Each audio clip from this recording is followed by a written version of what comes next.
Hello friends, स्वागत है आप सभी का हमारे यूट्यूब चैनल नित्यानंद एकेडमी में। और आज का हमारा टॉपिक है डिटरमिनर्स। ठीक है, डिटरमिनर्स की डेफिनेशन को अगर हम लोग समझते हैं तो the determiners is a word, मतलब डिटरमिनर्स वह शब्द है दैट इंट्रोड्यूसेस, जो पहचान कराता है और क्लैरिफाइज द नाउन, और नाउन को क्लैरिफाई करता है। मतलब कि डिटरमिनर्स वह शब्द है जो किसी भी नाउन की पहचान कराता है कि वह क्या है, वो कहाँ पर है और वह किधर जा रहा है, क्या उसकी क्वांटिटी है।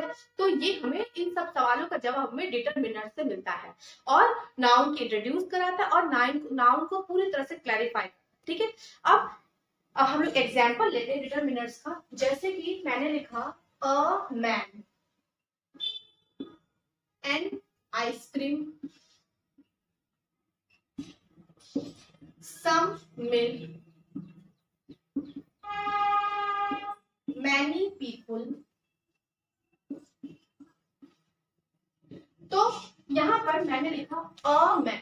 ठीक है, तो इसमें हमें पता चला कि एक आदमी, और यहाँ पर ये मैन जो है नाउन है, और नाउन के जस्ट बिफोर हमें पता चला कि कितने आदमी हैं, तो हमने बोला कि अ मैन। तो क्योंकि तो हमें ये क्या है, ये नाउन है और इसके जस्ट बिफोर जो लगा ये क्या है, डिटरमाइनर। इसीलिए इसी तरह डिटरमिनर, इसी तरह से आइसक्रीम ये नाउन है और इसके जस्ट बिफोर एंड लगा ये डिटरमिनर है, आइसक्रीम के बारे में बता रहा है। मिल्क के बिफोर जस्ट लगा ये सम कुछ मिल्क। तो हमें पता चला कि थोड़ा सा मिल्क है, कुछ मिल्क है, तो यहाँ हमने सम मिल्क लगा। मैनी पीपुल कुछ लोग, तो यहाँ मैनी क्या है, ये पीपुल क्या है नाउन, और पीपुल ने बताया कि कई सारे लोग। ठीक है, तो ये क्या है, डिटरमिनर्स। ठीक है, तो हमने क्या जाना कि डिटरमिनर्स होता क्या है, और डिटरमिनर्स हमेशा लगता है just before the noun, just before a noun. ठीक है, नाउन के बाद के जस्ट पहले लगता है। अब आप यही सोचेंगे मैंने द को हटा के अ क्यों किया। अब इसके बारे में हम लोग डिटेल में स्टडी करेंगे कि कहाँ पर हम लोग ए का इस्तेमाल करेंगे, कहाँ पे एंड का, कहाँ पर दी का। ठीक है, अब यहाँ तो हमने समझा कि डिटरमिनर्स होते क्या है। अब डिटरमिनर्स को 4 कैटेगरीज में बांटा गया है। ठीक है, अब यहाँ 4 कैटेगरी ऑफ डिटरमिनर्स हमें मालूम चली कौन कौन से। फर्स्ट है article, the second one is demonstrative, the third one is quantifiers and the fourth is possessive। ठीक है, तो आज हम लोग स्टडी करेंगे आर्टिकल के बारे में। आर्टिकल में हम लोग कौन कौन से डिटरमिनर्स की स्टडी करते हैं। तो आर्टिकल्स के अंदर हम लोग 3 तरह के डिटरमिनर्स की स्टडी करते हैं। First one is a, the second one is an and the third one is the. ठीक है, तो यहाँ पर हम लोग क्या पढ़ेंगे कि हम लोग कहाँ पर ए का यूज करेंगे, कहाँ पर एम का और कहाँ पर डी का। क्योंकि बहुत सारे सभी ऑलमोस्ट सभी कॉम्पिटिटिव एग्जाम्स में इस तरह के क्वेश्चंस बनते हैं कि जैसे सेंटेंस दिया हुआ है, यहाँ पर क्या फिल होगा, ए होगा, एन होगा, डी होगा, या और कौन सा डिटरमिनर्स लगेगा, कौन सा प्रीपोजिशन लगेगा, इस तरीके के सेंटेंस आते हैं। तो हम लोग अभी आज डिटरमिनर्स की स्टडी कर रहे हैं। तो आज हम लोग सबसे पहले लेकर चलेंगे ए, एन और डी कि यहाँ पर किस चीज को ऐड करेंगे। ठीक है, तो सबसे पहले एन को लेकर चलते हैं, क्योंकि एन जो है आप सभी को मालूम है कि एन क्या होता है, वोवेल। ठीक है, एन होता है वोवेल। और हम लोग के पास कितने वोवेल्स होते हैं पूरे हमारे अल्फाबेट में, 5 वोवेल्स होते हैं। एंड कौन कौन से, ए, ई, आई, ओ, यू। ठीक है, तो ए, ई, आई, ओ, यू। ठीक है, तो जहां भी जो भी मतलब सेंटेंस में यदि हमारा नाउन ए से स्टार्ट है, या ई से स्टार्ट है, या आई से, या ओ से, या यू से, तो वहां पर हम एन का यूज करेंगे, ए एन का यूज करेंगे। ठीक है, अब यहाँ पर कुछ जैसे कि an ice cream, an owl, an aeroplane, इस तरह से। ठीक है, लेकिन यहाँ पर भी कुछ एक्सेप्शन है कि जब भी कोई नाउन है जो स्टार्ट तो किसी कॉन्सोनेंट से है, लेकिन उसमें साउंड आ रहा है साउंड आ रहा है उसमें वोवेल का, जैसे कि HOUR, ये है हावर, इसको पढ़ेंगे HOUR हावर, लेकिन इसमें हम लोग H को साइलेंट कर देते हैं, ठीक है। तो यहाँ पर हावर है तो इसको पढ़ते हैं आवर, लेकिन क्योंकि ये H साइलेंट है तो हमें सुनाई दे रहा है आवर, और आवर जो ये इसमें साउंड आ रहा है ओ का, और ओ क्या है कॉन्सोनेंट, इसीलिए यहाँ पर एन का यूज करेंगे, एन आवर, इस एन आर, ठीक है। और इसी की तरह से जैसे कि ऑनेस्ट है, HONEST, ऑनेस्ट है तो इसको पढ़ना चाहिए हमें हॉनेस्ट, लेकिन हम लोग जब भी इसको रीड करते हैं तो we silent the word H and we read honest, तो यहाँ पर साउंड हमें सुनाई दे रहा है O and that is a vowel, so we use an honest person, ठीक है। इस तरह से हम लोग ए और एन का इस्तेमाल करते हैं। तो यहाँ पर हमें मालूम चला कि एन का यूज करते हैं वोवेल के साथ। अब इसी तरह से जो बचे हुए बाकी जितने भी अल्फाबेट्स हैं, अदर देन वोवेल के साथ जितने भी अल्फाबेट्स हैं वो आ जाते हैं, वहां पर ए का इस्तेमाल होता है, जैसे B, C, D, F, G, H, K, L, M, N, P, Q, R, S, T, V, W, X, Y, Z। तो जो भी हमारा नाउन अदर देन वोवेल से स्टार्ट होगा वहां पर हम लोग ए डिटरमाइनर्स का यूज करेंगे, ठीक है। ये तो बहुत ही इजी है, तो हम लोग बहुत बचपन से जानते हैं कि यूज ऑफ ए और एन, लेकिन अब यहाँ पर एक बहुत ही थोड़ा सा कॉम्प्लिकेटेड हो जाता है दी का यूज करना, कि दी का यूज हम लोग कहाँ करेंगे। तो यहाँ पर कुछ रूल्स हैं जहां पर हम लोग दी का इस्तेमाल करते हैं।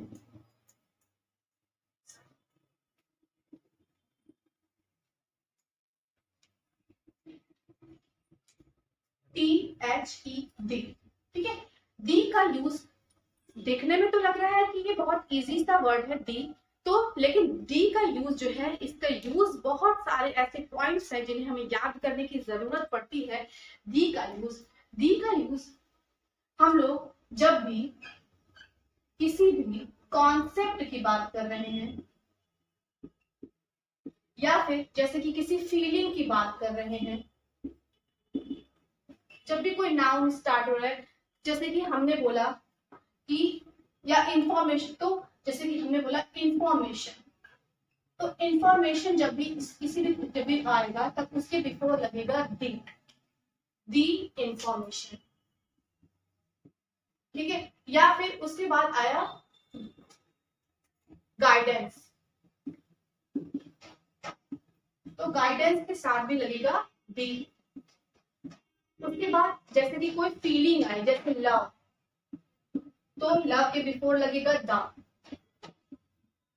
जैसे हेट, एंगर, इन सब के बिफोर जो डिटरमिनर लगेगा वो होगा द, ठीक है। तो यहाँ हमने समझा कि कौन कौन से कॉन्सेप्ट के साथ हम लोग दी का इस्तेमाल करते हैं, ठीक है। अब जैसे कि आया कंट्री है,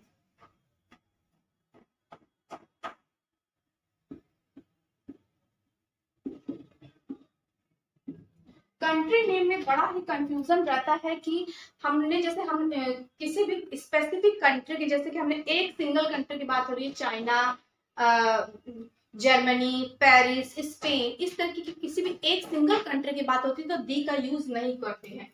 तो इंडिया है तो बस इंडिया से स्टार्ट होगा, उसके आगे डिटरमिनर का यूज नहीं होगा। चाइना है, स्पेन है, पेरिस है,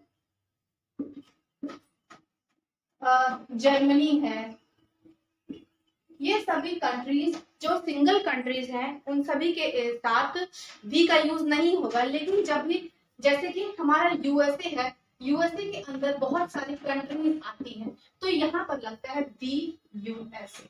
उसी तरह से यूके है, यूके के अंदर में भी बहुत सारी कंट्रीज आती हैं तो दी यूके। उसी तरह से ठीक है। तो यूएसए, यूके और इसी तरह की कंट्री, यूरोपियन कंट्रीज, इन्हीं सब के साथ हम लोग दी का यूज करते हैं, क्योंकि वो वहां पर बहुत सारी कंट्रियों का समावेश होता है, जहां तब एक यूएसए का नाम दिया गया है, इसलिए हम लोग यहाँ पर दी का यूज करते हैं। तो जब भी अगर सिंगल कंट्री की बात हो रही है कि इंडिया इज द कंट्री, तो हम the India is the country नहीं बोलते हैं, हम सिर्फ बोलते हैं India is the country, I love my country, ठीक है, इस तरीके से। तो लेकिन अगर हम यूएसए या किसी भी तरह से यूके, इस यूरोप, इस बड़ी कंट्रीज का नाम आता है, तब दी का यूज करते हैं। ये हो गया हमने पढ़ा सबसे पहले कॉन्सेप्ट का, फिर कंट्री का बारे में। अब जैसे कि हमने बात किया प्लैनेट की, किसी भी प्लैनेट की बात हो रही है,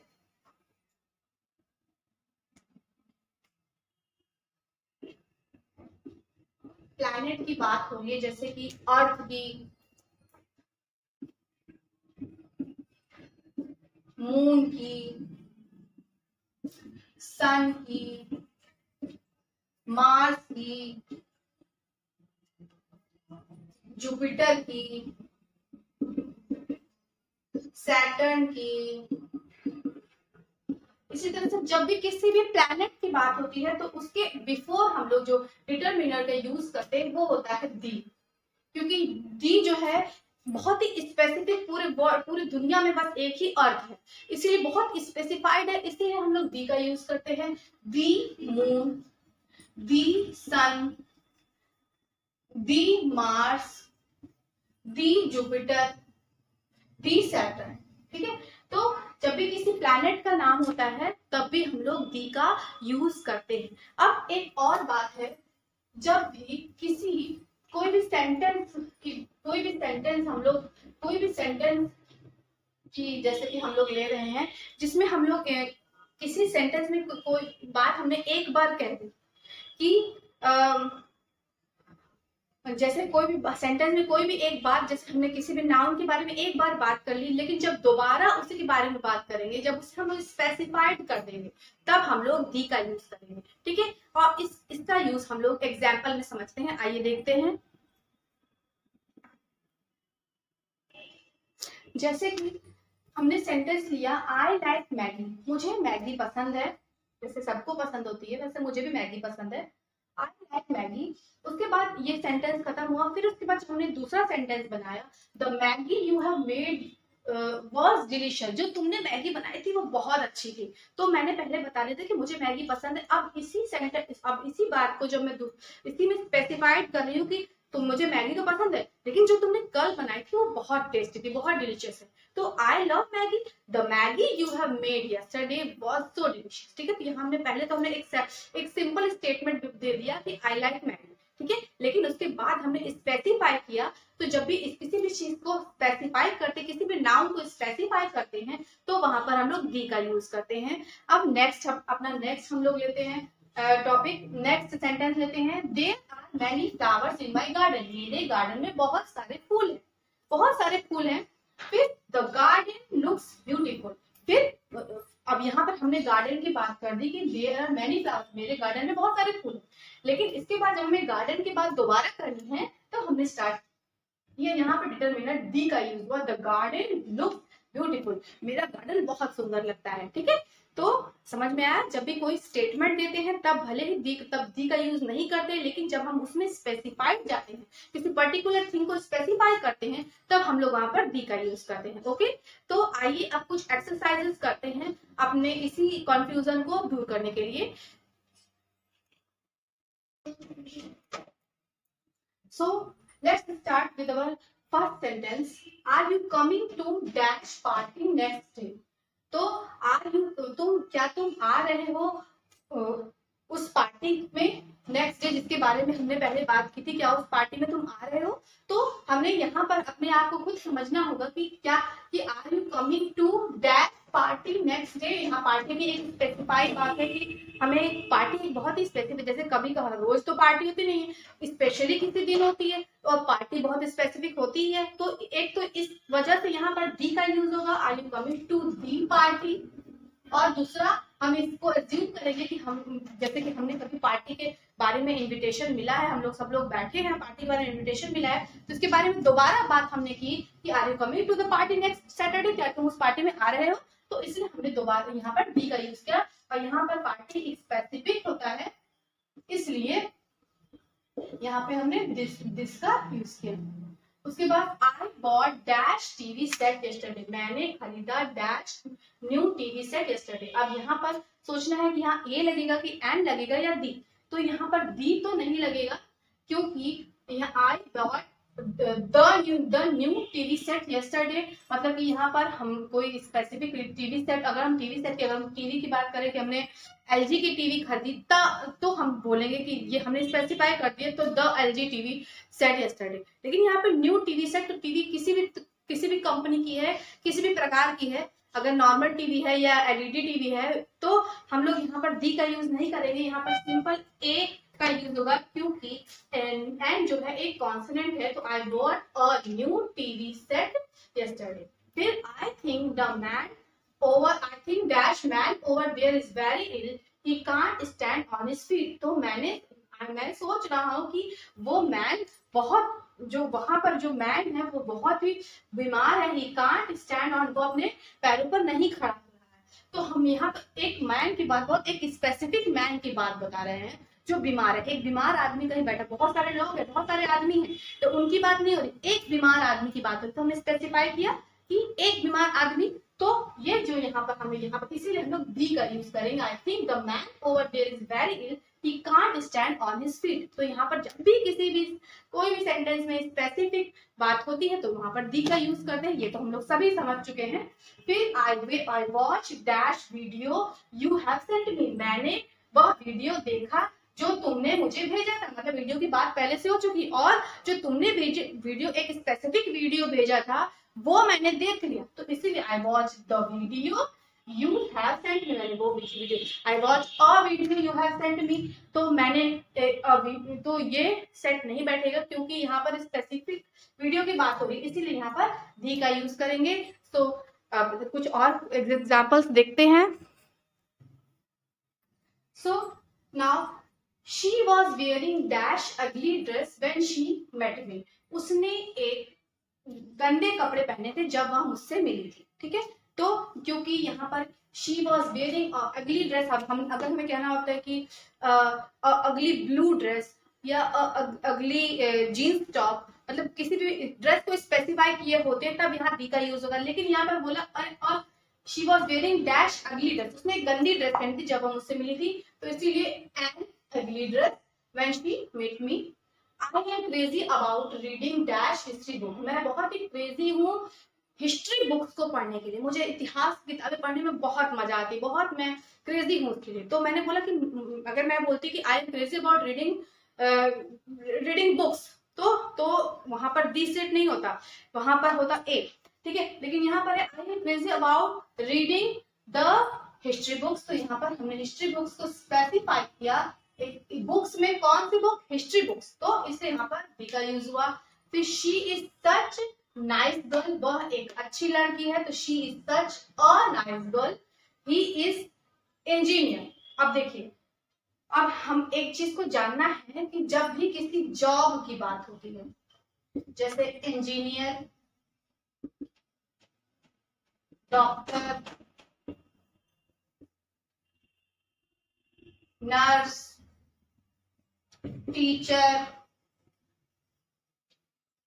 किसी भी तरीके की जॉब की बात, साइंटिस्ट, किसी भी तरह की जॉब की बात होती है तो उसके साथ दी का यूज नहीं होता है, तो इन सब के साथ दी का यूज नहीं होता है।